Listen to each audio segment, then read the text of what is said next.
We've been doing a little mini series on pumping tips in different professions.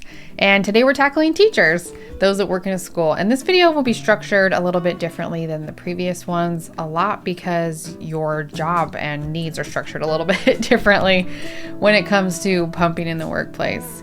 When I went back to work with my first, I was actually a school nurse. So I have a special place in my heart for pumping in an educational environment. I do think I had it a little bit easier than the teachers because you are with students all day, but I helped a lot of those teachers through it and it was a great experience. I learned a lot.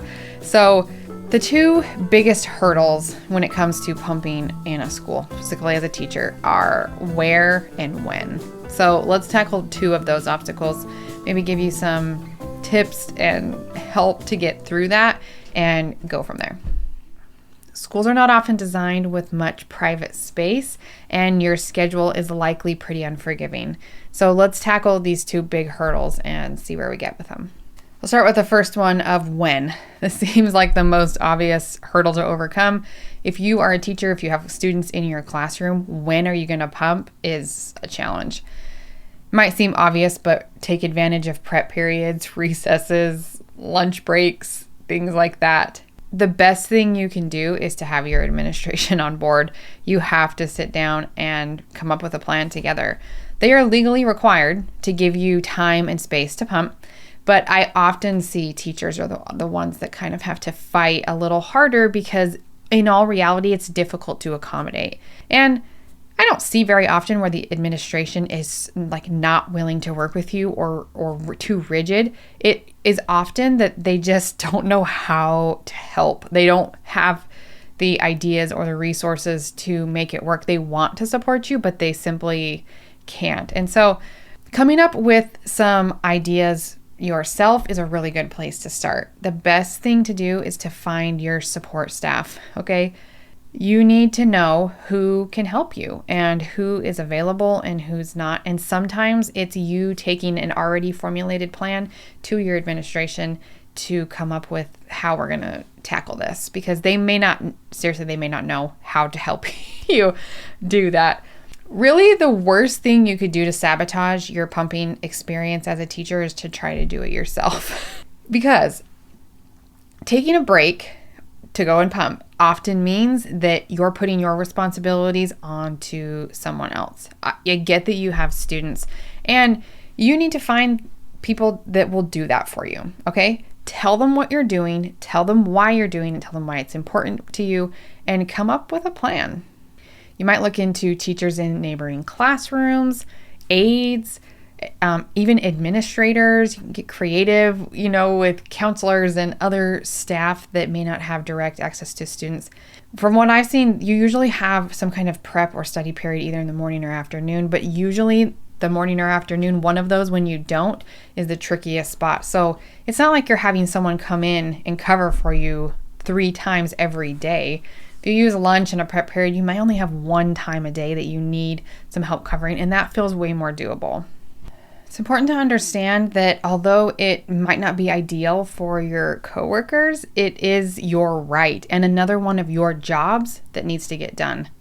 You may be able to pay it forward too, especially if you can find other teachers who have done this before or maybe doing this in the future. Just really getting them on board with you, and they may be serving you now and you may be serving someone later, and it's just the circle of life of helping each other, helping society. We're all in this together. Something else you may need to decide is whether or not you're going to work while you pump. And this is probably one of the most common questions I get, especially from teachers. Well, a lot of these professions like this where you're in direct care with others is, I really need to multitask. I still have all this work that needs done and I don't get more hours in the day just because I'm pumping. So multitasking can be hit and miss. I think it is something that you should try and see if it works. Sometimes it's too stressful to be in your head, to be doing work, and it's really hard to get a letdown. Sometimes it's fine, and just not thinking about the milk, not stressing about what's going on there can help things flow better. It really varies individual to individual. So if you can do emails or catch up on lesson plans while you're pumping, great. But you might not be able to. So I wouldn't ever go into a plan with that in mind. Like, I'm doing my back to work plan. I'm just going to plan on doing all these tasks while I pump, because it may not actually pan out that way. But so just be cautious there and make sure you're paying attention to what's happening. Before we dive into the wear, we actually have several podcast episodes from teachers, and I'm going to put those down in the description for you, because I think it's really helpful to hear directly from those people who are doing it right now and what they've done to work. We have, middle school, high school, band teachers. Like, we've interviewed several and had them tell us about their experience and what it was like and how they made it work. There's some really interesting stuff in those podcast episodes, so I'll put that down there for you too. Okay, the second big hurdle is where. Where are you going to pump? And schools can be particularly difficult for this. If you're a teacher, you have a classroom. You can pump in your classroom, but the privacy is just not there, right? Even if you can shut the door, those doors often don't have locks on them, and you have to anticipate students not being in there. People will knock on your door if it's shut. Like, I get it. It's hard. You may be able to find a discreet pump and pump in there on your lunch break with your door closed. If someone came in, it's not that big of a deal. You can also use one of those nursing covers, especially I like the ones that have the boning in it so you can see down. But you can use that while you're pumping as well. Just in case someone does come in, it's not the end of the world, Have a sign though. If you're using something like that, I always recommend a sign. Whether or not you choose to tell people what you're doing, it's up to you. You can say, I'm pumping, don't bug me, or you can just say, do not disturb, whatever. But that is helpful and important if you want a little bit of privacy in a space that's not typically private. I do want to caution about wearable pumps. Before you bank your success on that, we really have to make sure that you understand pumping, what's going on. Wearable pumps can be tricky to learn. And if you've had a nice maternity leave and you're coming back and you're just jumping right into a wearable pump, it does worry me a little bit, because there is a lot of room for error there. You can't see anything. You have limited access. They're kind of known for maybe not emptying the breast as well as we need it to. And this is why we see a lot of teachers especially struggling with low milk supply once they get back into it. They had a good plan. Their administration was on board, but they've chosen a wearable pump and their schedule is maybe because they had to. I get it. But if you're not very, very confident that you can do this, or maybe you've done it before and you already know it's going well, everything is so much harder with a wearable pump. So just be cautious there, or get some help from a professional like me and my team. We have a whole program designed for this, and we even give teachers a small discount because you guys need so much help, and I realize that we do not pay you enough. So you can schedule a call with us to learn more if you want some help through that, but just be cautious of those wearable pumps. Make sure you know what you're doing. A break room might be an option for you. Again, it's not private and it is hard to close off access to everybody else. I get it. Ask your administrators if there's an empty room somewhere, and even if it's a closet or something. I'm going to put a photo up here. This is not my photo, but it is. I pumped in a room exactly like this. It was a closet full of books, but there was a desk and a chair, and that was the most private place I could find. And I'll put the link down to the blog post where that photo came from. But this is a reality for people working in a school. Sometimes it's just not set up that way, but find a place that works for you. You also might want to check in with the school nurse because they might have some ideas for you. They seem to be in and out of the building. I know at least knew where stuff was, and sometimes I would loan out my office to someone who needed to pump. But sometimes I had to go next door into the file room where we kept all the report cards for students because someone was in my office. It just, having a few options is going to help you. You may also look into half-time teachers. Maybe there are traveling teachers in your school or district that are moving between buildings. There might be an empty classroom in the mornings and maybe a different one in the afternoons. And if we have to move around, okay. At least it's an empty room. So hang a sign. Almost anywhere can be a pumping space, except a bathroom. Do not be pumping in the bathroom. That's gross. And there are laws in place to protect you from your employer making you do that. So if you don't want to eat your lunch in the bathroom, don't make your baby have their lunch from the bathroom too. Ugh. Okay, and then I just have a few additional tips to kind of help make this experience easier for you. First of all, I would love to chat with you and really help you through this. Every situation is different. And the more I work with pumping working moms and the more I meet people in different professions, I realize that your situation is probably unique too. And if you want some personalized help from me and my team, please schedule a call with us so we can chat that through. But beyond that, I think knowing how to pump fast and efficiently is going to be your best friend.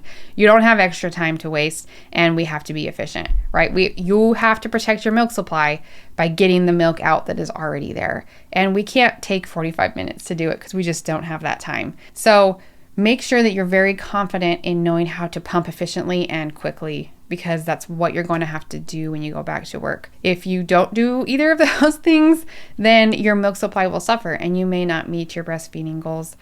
Similar to how I did with my first one when there was just no help in this space for making this work. I did continue to pump for that whole first year, but we were supplementing quite a bit at the end and it was frustrating to me. I couldn't figure it out. Anyway, I'll put a link to my story here, but just make sure that you can do those two things and then things will go smoother for you. Another piece of advice for you is to commit to your goals. Remember why you're doing this. And I would either write them down or tell your teacher buddy or even your administration or your students or whatever. This is important to me, right? I'm a teacher, but I'm also a mother. And I have a baby that needs food. And this is just a part of my life and it's important to me. Also, really understanding the laws and being able to advocate for yourself, which I know nobody wants to have to do that, but if you can do it in a kind way too, which is again something that we teach in my program, is how do we initiate conversations that are difficult? Nobody wants to walk into their principal and start talking about their breasts. Like, I get it that that's a little awkward, but there are ways to do it that are more likely to end in your favor, where we're really putting the positive things first and making it a supportive thing and not going in and saying, you owe me this and this and this, so how are you going to give it to me? And I think there's a way, and honestly, a lot of administration is on board, but they just don't always know how to support you. So you're going to have to do a little bit of that for yourself. Another big piece of advice is to know how to adjust. Again, I think it's really important that you understand milk supply and beyond the supply and demand cycle. Understand what your specific breasts can do and what your breast storage capacity is and how to pump and the signs of that pumping is not going well. And then what happens when your schedule falls apart? I get that life is inconsistent, especially as a teacher, but what happens when things don't go as planned? How do you adjust from there? And really understanding all of those principles. And then, in my opinion, having an expert to verify and help you through it is essential. But really make a plan for how do I adjust? If I miss a session, what am I going to do to make up for that, to protect my supply, because these goals are important to me. So make sure that you think through those scenarios as well. And then lastly, find your tribe. Are there others in your school or even district who are pumping too? Find them. Have a buddy, an accountability buddy. Do this together. Have someone to complain with. Have someone to celebrate with. You're not the only one to do this, right? We have a community of working moms. All of them are doing the same thing. But I bet that within your school or district, if no one's doing it right this moment, I bet there are people who have done it recently. Or maybe you're in the boat where you have a bunch of people coming up. I just talked to a teacher the other day who said that she was the first of several who were expecting over the next, whenever. And so she was kind of paving the way for them. So she was feeling the pressure of really setting some firm boundaries and expectations for her school administration because this was new to them. And she knew that she was paving the way for, sorry, I love you guys. She was paving the way for the teachers that followed her. And honestly, I loved talking with her. And I was really proud of her for reaching out and finding some help because she knew that this wasn't just about her and it wasn't just about her baby, but it was also about the other teachers in not only her school and the students that were watching and observing her being a teacher and a mother and standing up for what she needed to do. Even though the responsibilities on her had increased, she was still making it work. And I love what I do, as I'm sure that you do as a teacher as well.